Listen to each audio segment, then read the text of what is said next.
Hey guys, welcome to the channel. Sunny here, and we're back with another global lab every Friday at twitch.tv/bprimegaming. We're doing these live right now, and this patch here is the one that will be out on Thursday, the 6th, I believe it is.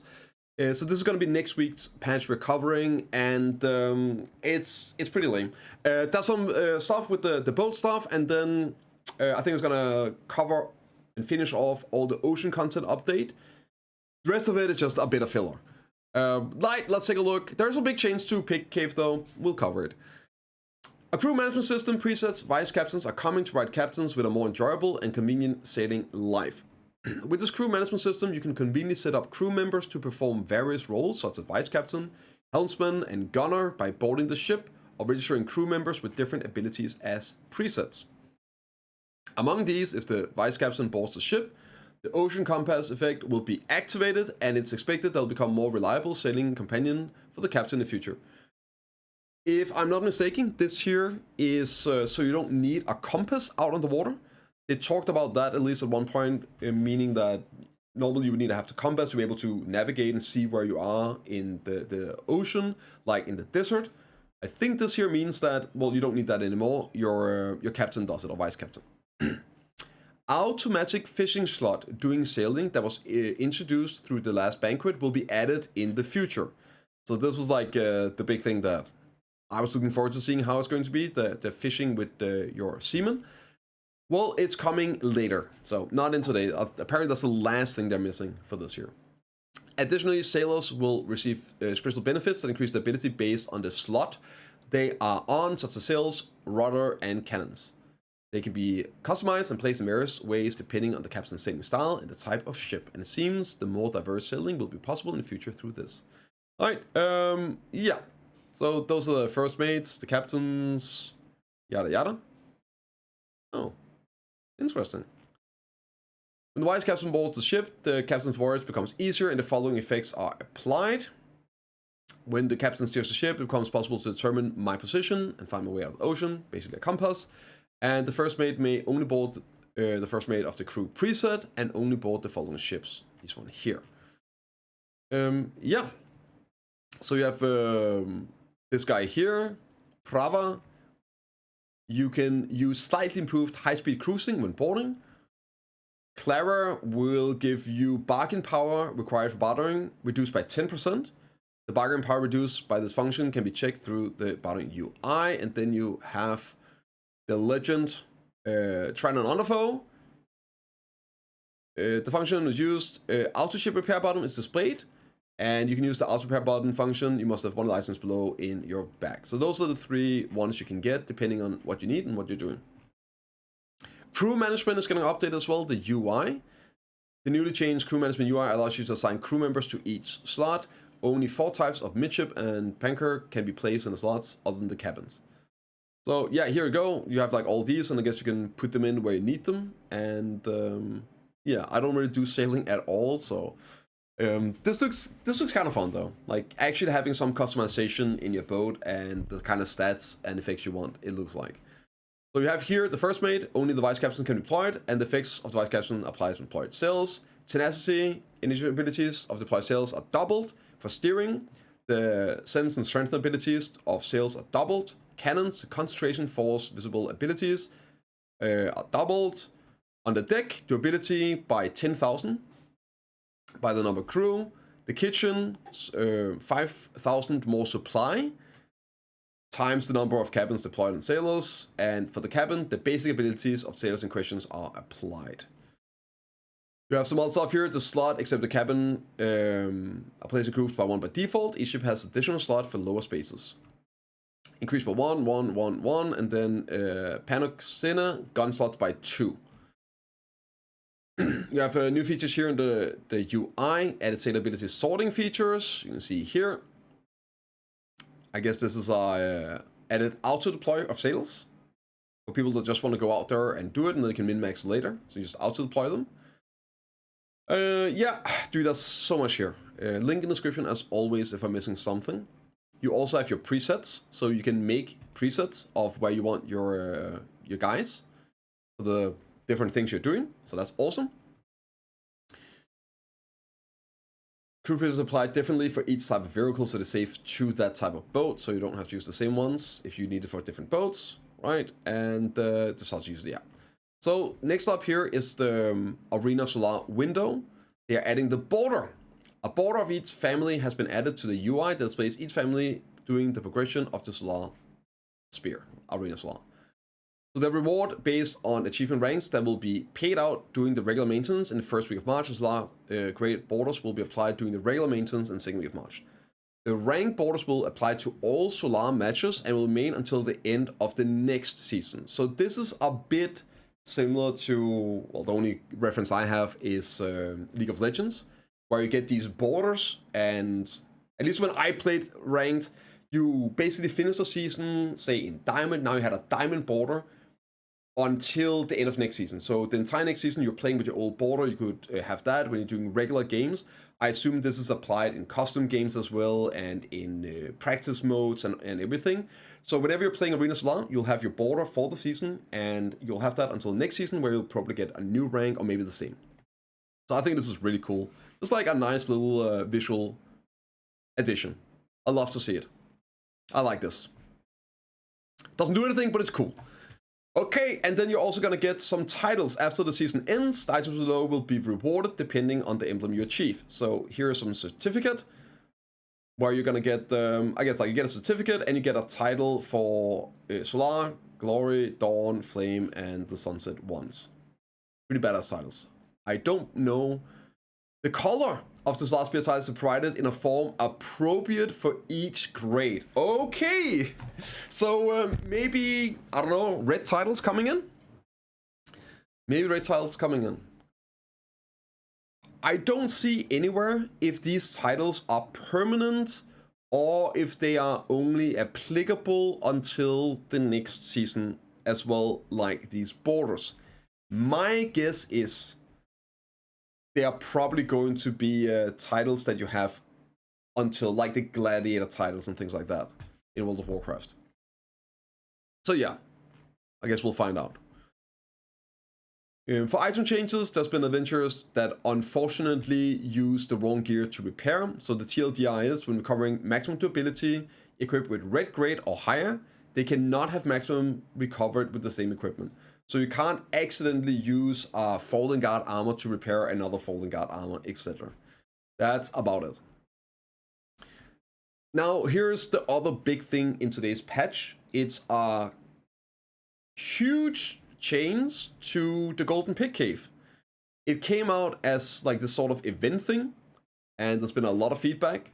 And instead of committing to it, they've decided to just make it a permanent grind spot. So that's covered. Let's see what exactly this is. Hunting grounds are one of the places where adventurers spend the most time in the world of Black Desert. That's why we're putting a lot of thought into providing new fun that's a little different from the existing ones in newly added grounds. That's why we've been thinking of adding slightly different elements to existing ones in order to provide adventurers with the joy of grinding in new grind spots. And we've added a gold and silver treasure system that's similar to the way previous field bosses appear, and only one adventurer who challenges the Pig Cave was chosen. So I thought it was an interesting idea adding these like events, but obviously it needed to be properly balanced out in terms of uptime and downtime and everything. But it seems like they're just going completely away from that now. Many adventurers showed interest since the release, but many adventurers have expressed regret about the new systems. Yeah, basically, if you were on when it was on, you could grind it forever. And then if you weren't, like, a lot of people never even got to spend any time in there. In particular, many have expressed opinions that the limited time the hunting grounds were open, which makes it impossible to enter the ground themselves, and we also heard opinions that the inconvenience of monster placement and hunting ground difficulty settings. This is because we focused only on the new system, and so we weren't able to carefully consider the emotions that adventurers would feel. Okay. In order to reflect the improved suggestions you sent about the cave hunting ground, we will provide the Golden Pig Cave hunting ground into 2 types. Okay, I missed out the first one. Let's see. The existing Golden Pig Cave hunting ground has been renamed the Lucky Golden Pig Cave. And a Golden Pig Cave hunting ground that can be entered at any time has been added. Okay, so they still have the RNG cave. I thought they just remerged it when I first came through. Okay, let's see. The newly added pig cave type is designed so that adventurers who are strong enough to quickly defeat monsters within a time limit can challenge it, consuming 1 primordial crystals, so that's 50 million silver, to enter in a time limit of 25 minutes. So depending on how fast you are clearing, it could potentially be 150 mil an hour to challenge it. So that comes out of the profit, right? The golden pig cave can be enjoyed underground in the pig cave that can be entered at any time, and when the lucky cave opens, you can go out of the golden. You can go out to get golden treasures as before. We've improved the form so that you can enjoy hunting even more enjoyable in future. We will provide shortcomings. Okay, so yeah. I guess what it means is you'll have 1 open at all times. A new grind spot that you can enter. It costs 1 primordial to enter, and you can just grind that. I think it has a 25-minute limit as well. And then when you get the event still says the same. So yeah. Okay. The Golden Pig Cave Underground, open to all public, has been revealed. You can enter by using 1 primordial crystal. The Golden Pig Cave is separate underground from the Lucky Golden Pig Cave, where you can obtain the jackpot. You cannot obtain the tokens in the new permanent one. That's the one you can turn in that people forget about all the time. It's the dumbest system. It is so absolutely insanely stupid. Like, just make it drop from the boss already. So if you guys don't know, you actually get a token every time you do a clear. But you can only claim this token after the pig cave has closed. And if you don't claim it before it opens again, you lose any tokens you have stored up. And every token is like 100 million silver. You can change it for an essence. So I've already lost a lot of tokens this, simply because I went to bed while the cave was open, had done some, and when I woke up and I sat down, it literally opened and boom, I couldn't claim it because I didn't have a chance to it. So that's apparently still the case. So be aware of this if you guys have not claimed tokens or not aware of it already. So you don't get any of these tokens when doing the new permanent pig cave. When you die in the golden pig cave, the same death penalty is applied as in regular grinding. So in the normal one here, the new one, you can lose crystals and EXP if you die. You can't in the treasure one. The harmful effects apply to normal monsters.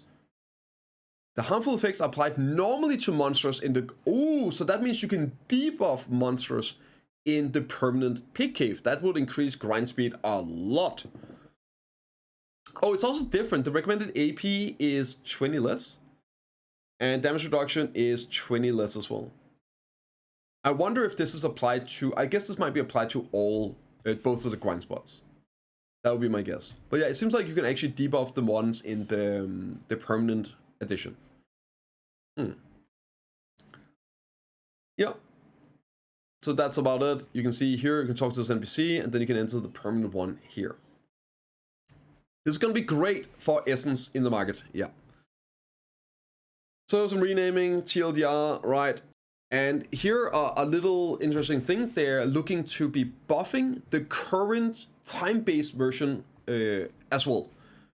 So they renamed some stuff, doesn't really matter, but they added a very small chance of special golden pigs to appear in the Lucky Pig Cave, which is the time-based one. The special golden pigs are concept of bonus stages, and when hit, they disappear with a golden coin explosion effects. So I guess we'll see what this exactly is when it comes out. Pretty much it, and then you have some quest cutscenes, name changes, improvements, UI. This is a bit of a weird one. They are changing the graphics on all the old artifacts. No effects are changed. It's literally just a visual update. It looks great, but like, why spend time and resources on this? Like, it's already, a lot of these are just obsolete content already. But here you go. They look pretty. So you have the different artifacts, and you're gonna have an icon on them as well. So they're gonna be easier to identify which one is what without having to mouse over them. And same for the life skilling ones. You have the special skill experience, different colors, different types, and different graphics as well. And you have these as well, the Relic series with the big stones for max health, endurance, stamina, and then BSR. Yeah.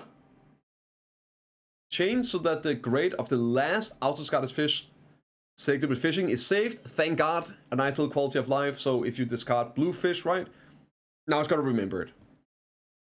Some changes and fixes, just a bunch of nothing really. I didn't spot any meaningful, it's just like a lot of appearance with awkward, normally with down here. So yeah, that's it for today's patch, guys. Really not too much. I guess next week AoS ends, new stuff starts. Next week we should be getting the hardcore PvP server. Maybe it's gonna be on global app. So yeah, a bit of a filler. Great for finishing off all the ocean content for people out there. But let me know what you guys think, and I'll see you all in the next one.